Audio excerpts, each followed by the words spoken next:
আমরাও কিন্তু বসে বসে পাপ করছি, অন্যায়গুলো দেখে পাপ করছি।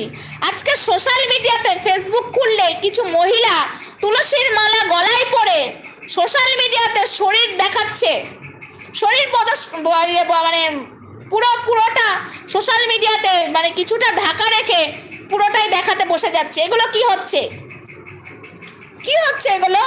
এগুলো নোংরামো চলছে। আমি বুঝতে পারি না তাদেরকে লাইক কে দেয়। আমি জানি ভিউজ হতেই পারে, আমিও দেখলাম তার ভিডিওটা, যে দেখি তো সে কতটা নোংরামো করতে পারে, সেটা আমি প্রতিবাদ করব বলে দেখতে গেছি। ওটা ভিউজটা আলাদা ম্যাটার, বাট লাইকটা কে করে? ভালো লাগলেই তো লাইক করে, তাই না? তাছাড়া লাইকটা কে করে আমি এটা সত্যি জানতে চাই। লাইক কেন করা হয় ওখানে? লাইক কেন করা হয়? হ্যাঁ, ইয়ার্কি মারা চলছে। সোশ্যাল মিডিয়াটা একদম মানে সোনাগাছি করে ফেলেছো। ভগবানের জিনিস নিয়ে সোশ্যাল মিডিয়াতে চলছে নোংরামো। ছি ছি ছি ছি, এক কথায়